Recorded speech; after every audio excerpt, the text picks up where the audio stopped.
is the Vintage RPG Podcast, your source for the best in classic and contemporary RPGs. With your hosts, Hambone and Stu. Welcome to Vintage RPG Podcast, coming at you again from the clubhouse hidden somewhere in the swamps of New Jersey. I'm John Hambone McGuire, and with me, as always, is the founder and publisher of Unwinnable. He swears we have not done this episode already, Stu Horvath. We haven't. I know this because I've only recently gotten these books, but it does share a name with the hack or retro clone of Advanced Fighting Fantasy and Warhammer Fantasy Role-Playing that we did a while back called Warlock, with an exclamation point, which is really hard to convey vocally. Warlock! Maybe? Just with enthusiasm and jubilation. Warlock! Where this is just the Complete Warlock. Well, two quick little sideboards before we get started. One, rest in peace, Julian Sands. Speaking of Warlocks, they, for those who've been following, they did eventually find Julian Sands' remains. Rest in peace, man. Yeah. We all love his movies. Going there.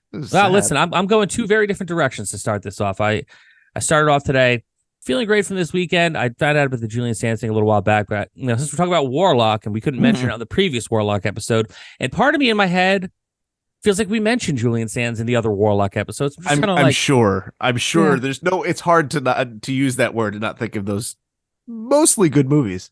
Just tying it back together, bringing it back around, the callback to the original. It wasn't really a joke. It was a very sad thing that happened. But, nonetheless, we brought it back. Two, I went to see the Misfits this weekend, and I feel like this is absolutely worth mentioning for lots of reasons. One, oh, God, it's going to be another Hambone digression for people who hate that I do this. But one, my favorite band. Like, I have three favorite bands. The Misfits are one of them. I'm from New Jersey, obviously. This is like I'm dyed in the wool. Like, I'm a diehard Misfits fan. I accept so much of the flaw to get to that diamond underneath of it. And we're talking about the Misfits. We're not talking about the Michael Graves Misfits. We're talking about Danzig Misfits.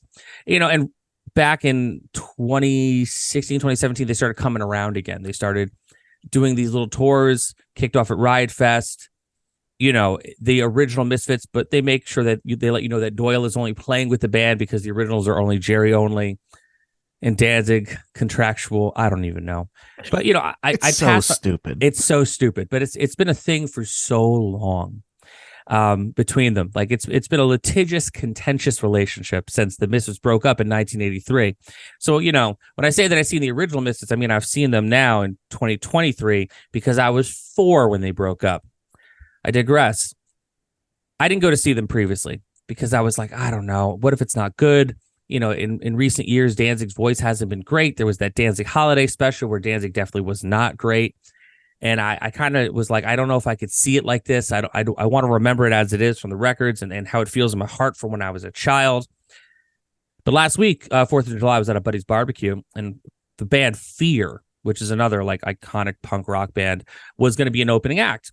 And I found out that Lee Ving has cancer, and this is the last Fear tour ever. And I'm like, well, listen, if I'm going to get off the bench, I'm going to get off the bench for Lee Ving in this last Fear tour. So I went. And I will tell you, my two big takeaways were, holy shit, I am so happy that I went. The Misfits were actually amazing. Danzig actually sounded fucking great. The energy in the Prudential Center was off the chain. I mean, it was like that pure joyous feeling that I'd always hoped it would have been, but I was afraid I was never going to get, that I fucking got. And I will tell you, I think this is finally it for them, because to my second point, going down the line, Danzig is 68, Jerry Only is 64, Doyle is 58 years old. And when you look at them now, and this is how I'm tying it into Warlock, they look like that old group of bad guys from the TSR, first edition days of like, these are the last bosses, but like they didn't die in that dungeon. They kind of just kept going. And now they're like, wow, look, you have like the evil Warlock guy who looks like Jerry Only. You have the evil fighter who is Doyle. And you have like, and I'm going to say this as like a 5'8" king myself, the short little thief guy who is Danzig. Like, and when you look at them with the giant pumpkins on stage and the stage set, you're like, holy shit, this is like the evil adventuring party that got to retire. Like, they made it, guys. They may not have taken over the whole world, but they have qualified for AARP benefits.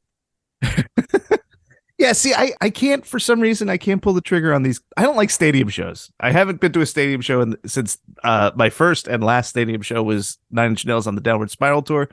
It was fine. It could have been better. They're just too big a space for me.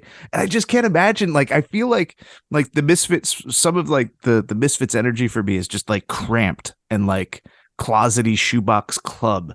Like I could live with a theater. The last time I saw Danzig do Misfits songs was at Roseland, and that knocked my socks off. Oh yeah. That was easily the best Danzig performance I had ever seen. He did Death Comes Ripping, and like I was done after that. I don't need to like I had that experience. I just can't imagine it filling a stadium adequately for some reason. Well, it did. It was crazy because it did, and I seen him around that time too. And I seen him. He did that, and then I see him do it with Doyle. Yeah, and that was like so close, yet just not quite there.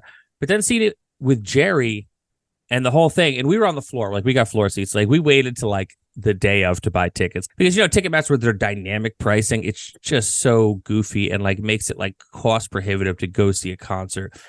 However, we got him for like $69, and we were on the floor, and like Mickey Fever was there. Like I saw all these old friends, people I hadn't seen in a while, and it was just how I wanted to see it. And I just would encourage everyone who listens to this podcast, if you got a favorite band and they do come back around, especially if they are grandpa aged, please go see that band. Also, P.S. by the way, Fear was amazing. They had to cut the set short. Leaving does have the cancer, but even for like a 74-year-old dude with cancer, Leaving sounded awesome. So go see your favorite bands. That's my little digression. Tying it into Warlock, because Jerry only looked like a Warlock.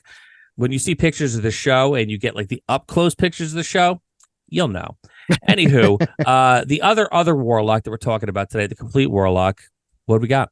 So this is super interesting. I mean, as a system, I'm not sure anybody really played this. I'm not sure that it had any impact on the hobby at large, but I do think that I like finding these examples of sort of what I'm beginning to think is a universal impulse with role-playing enthusiasts to tinker, to fiddle with, to make that which is published as a product, to make it their own in some way, and then share the results of that tinkering as their own product. I think that's really unique. I think that there was sort of in the early days, video games kind of did this sometimes. The shareware thing sort of had like a vibe, but like the difference is that the video game industry has become so big and so technically intricate that it is very difficult to do that in short turnaround. There's like all sorts of barriers to entry. Whereas I can just make a pamphlet and sell that pamphlet. And you have. And I have. And the barrier to entry into role-playing games is very, very small, very low. And it always has been. I think that's one of the many things that makes this hobby unique. And I'm always looking for examples of it. And I think Warlock is actually maybe the earliest I have found. The books are very nicely done. They are, full-size role-playing books, but like staple bound. They have nice parchment colored covers, except for the original. There's three of them, of course. Everything comes in threes, rule of threes. The first one sort of has like a glossy cover with a little bit of color on it. It's really cool. It's got this really weird black dragon on it and a wizard sort of like summoning it and/or maybe shooting it in the face with a lightning bolt. I can't tell. I've heard it both ways. And then the other two are sort of parchment, black ink on parchment cardstock. The system was originally created in 1975, apparently. It didn't see print until 1978, which is unfortunate because, well, I'll get to that in a second. What it is yet another example of people trying to play Dungeons and Dragons, the original white box, wood grain box, and being defeated to a degree by like the density of it, being really unable to parse the contradictions in the rules. Or the nuances of the rules and the difficulty of implementing those rules at the table. There's a lot of things in the original Dungeons and Dragons that are clunky, especially if you're not super familiar with the old wargame conventions. So basically, the Complete Warlock is a publication of this California group's house rules, and they make no bones about it. Unlike Arduin, which sort of always strove to be its own thing, or Tunnels and Trolls, stripped so much out and reconfigured it, and from the ground up. But this is literally in the introduction. They're just like, this is Dungeons and Dragons. You probably need the white box to play this, because we don't clarify stuff that's already laid out well in those books. This is like a complete sort of renovation of the rules to make them more playable for us, and we think that it would be handy for you. So what you're saying is the serial numbers are still firmly attached to this game.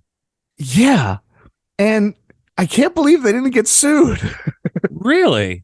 Yeah, as far as I know, there's a couple years of gap in between the whole run of production of these books. So yeah, if TSR was aware of this product, they let it go. They didn't mind. And honestly, when TSR sued Arduin, it's a little bit overblown in the mythology. People think that they sued him because he was working with the D&D system. It's one of the things that people point to as an overreach, because systems can't be copywritten, and that's not really it. It was because he was like repeatedly referring to Dungeons and Dragons in the book, which is a trademark term, and he just copied wholesale. The color spray spell description was the real main problem, which is, that's just like, you use their copyright stuff. So like, and they didn't really sue him. They just, sent him a cease and desist letter, and then he like took that stuff out and continued producing Arduin books, and that's fine. But there is sort of the fact that they do use Dungeons and Dragons by name here is sort of interesting, and they do it throughout the text. It's not just they're constantly referring back to the original rules. It's interesting in that regard. Is it a playable system? I don't know. I don't think that the original Dungeons and Dragons is particularly playable. I think that it only really kind of comes into its own once Holmes gets involved and makes that first basic box, and then like I think stuff like White Hack or Black Hack make it workable, but beyond that, it's just so crude compared to what we're used to, and I think that there's a certain amount of that carries over to the Complete Warlock. But the thing that's super interesting is this is from 1975, and I think it publication date is 78, but manuscript, the rules were kicking around. It took them a long time to get the thing into print, but I believe the manuscript was complete in 1975, which means that a couple of the things that they do in this game are probably the earliest instances of this that I know of anyway. They have critical hits and fumbles, and they don't really. Yeah. I was really surprised to see this, because I think of the critical hits and fumbles as really coming into their own with Arms Law in 1980 from Iron Crown Enterprises, which eventually becomes part of Rolemaster and MERP, where they have that really lovely, incredibly deadly fumble chart for each individual weapon type, right? Oh, I remember that fumble chart. Oh, yeah. This has a fumble chart and like a critical hit chart. So like it shows you. I thought that Arms Law was the first, and even with a publication date of 1978, this beats that to the wider world. Really surprised to see that. Another thing it beats is RuneQuest. Everybody wanted to reconfigure the combat system in original Dungeons and Dragons. It was bad. It really was meant to rely on the combat resolution in chainmail, it's a war game, and it was too much. So everybody kind of really, that was the main thing people wanted to fix when they embarked on this kind of project. I don't see any of them being really effective fixes, this one included, but structurally, or I guess philosophically, it really lines up with the idea in RuneQuest that you have like attack capabilities, but you also have defensive capabilities, which like I said, that is the first time I previously encountered that was at RuneQuest, but this beats it by a year. And it's not an elegant system. Everybody has an attack ability, and everybody has a defense value. They both require rolls, and then those rolls are pitted against each other in a resolution chart, like a resistance table. That sucks. Sure does. I don't want to play like that. That's the biggest hurdle to playing RuneQuest second edition is that you have to use the resistance table. I don't like the resistance table. I didn't like it in Call of Cthulhu. Resistance tables always to me seem like a fast track to the sore loser aspect of, yeah. where like, well, I did this thing. It's like, well, now you have to do this like resisting thing. And either like the person who successfully made their roll now has to do the resistance thing and they blow it. It's like, well, it sucks for you. You didn't do it. Or the person who's constantly challenging everyone to these resistant rolls is losing at every turn. And like either way, like someone's walking away from that table salty. Yeah. And also, it's got to slow everything to a fucking crawl. Right. And like, there is something to be said about having the results on a chart that everybody can look at. I think that's one of the strong points of Phase Rip, the Marvel superheroes resolution chart. I think that that's a fantastic way to introduce people to the concept, but in play, it really does grind everything to a halt. And it's like inherently competitive, right? Yeah. It like literally puts two people head to head in a way that like rolling to attack and trying to hit or miss an armor class isn't that confrontational. Yeah, so I don't really like the resistance table, but they use something like that, and then they restate all the magic spells. They have a completely different experience. Everything's sort of tuned differently. There's a lot in here that I think really anticipates advanced Dungeons and Dragons. And again, this goes to my idea of like there being universal impulses. A lot of people think and look at the Dungeon Master's Guide as this work of singular genius. And in a lot of ways, I agree with that. But the fact that I could look at Warlock and I can see the impulse, it's the same exact impulse. There is so much desire to clarify and to think through. The thought process is the same, is basically what I'm saying. You can see the exact same kind of gears turning in the authors of Warlock's head as are on display in Gygax's Dungeon Master's Guide. And we laud the Dungeon Master's Guide as this work of genius, but I think that it does spring from just an impulse to ruminate on rules and systems and how they work. And I think it's a bummer in a way that we kind of like rarefy the Dungeon Master's Guide, because we do this at the table all the time. This is how judgments are made in game. Like we sit, we take a moment, we think about it. We, in the moment, decide what a plausible mechanical, resolution is for the situation. That's what's going on page by page in the Dungeon Master's Guide. And that's really the same thing that's going on in Complete Warlock. There's just there's a desire to clarify everything that they can think of, every potential eventuality that could crop up in play. They try to address, or at least scaffold out enough sort of framework for you to be able to account for things that aren't in the text. That's super cool. And it's so interesting that it came out that it was really assembled in 75. And it's a bummer that it took them so long to get out, because it literally hits the same year as the Player's Handbook, and all of the extra clarity that the Advanced Dungeons & Dragons First Edition Player's Handbook gives to the game overshadows the potential impact that Warlock could have had on the hobby broadly. I think that we would have thought a little bit differently about First Edition if these games had entered the ecosystem a little bit earlier.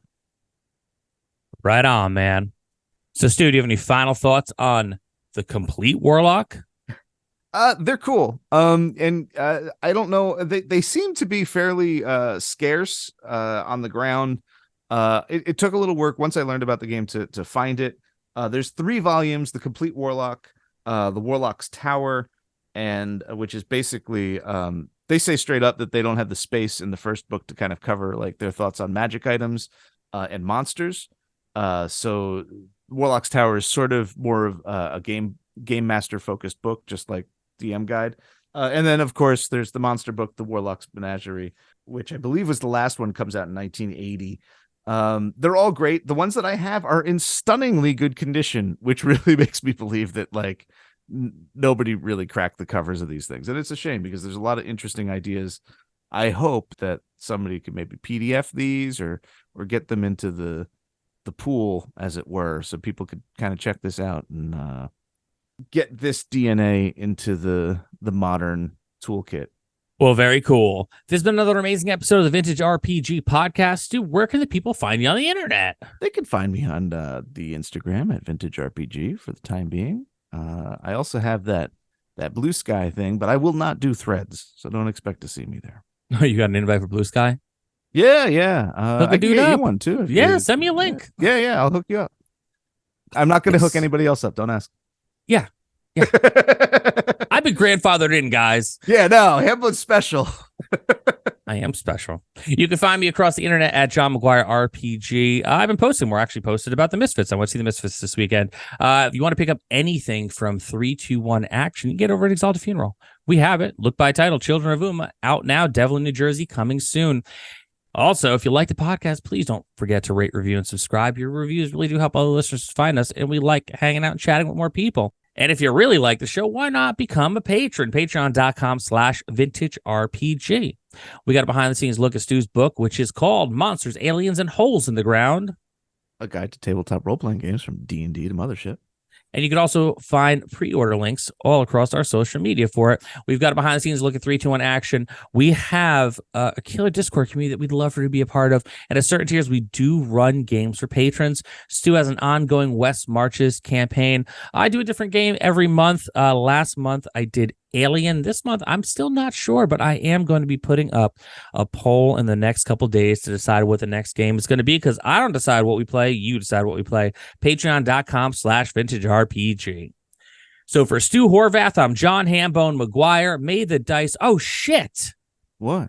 I forgot to post about our 5th anniversary, which happened on July 8th. Oh, God, we missed it. Damn it, man. You know, I actually I went on Canva. I made these 2 little now I have to post it today because I made these things on Canva to post about thank you to the fans for listening to us. So briefly, I would like to say thank you everyone for listening to the Vintage RPG Podcast and supporting Stu's Instagram, Vintage RPG. You know, when we say your reviews really do help other listeners to find us, it really has helped us to build a great community. We talk about, we'd love for you to be a part of the Discord. We love chatting with people. It's a beautiful island over there. And the kind of conversations, the kind of talks that we have every day, really, it heartens me for the community. And it's good. And it just goes to show that, for all the bullshit that you hear, the other side of it is that there are people who genuinely love the hobby, who genuinely love to play, who genuinely like to be around other people who are chill and want to hang out. So, his podcast has given us a lot. Stu's got his book coming out. I was able to come up and start making my own books. We met a lot of cool people and have a lot of great resources because of this podcast. So, for Stu, I want to say, on behalf of myself as well, thank you so much for 5 great years, 5 years of us doing this show almost weekly. But we really do thank you. And, we don't take you listening to us lightly, and that you could be anywhere else on a Monday morning, listen to any other podcast, but you choose to be with us. So we thank you for that. So Stu, happy 5-year anniversary. It's the wood anniversary. Oh, all right. I guess I got to get you a wooden D20 or something. I feel like that's apropos. Happy anniversary, bud. Thanks again, everyone. For Stu Horvath, I'm John Hambone McGuire. May the dice always roll in your favor. Take care. Thanks for listening. Don't forget to like, review, and subscribe to the podcast. Every review helps other listeners to find us. The Vintage RPG Podcast is a ham-fisted production. Music by Dega West. Art by Schaefer Brown. If you like the podcast, you should also consider becoming a patron at patreon.com.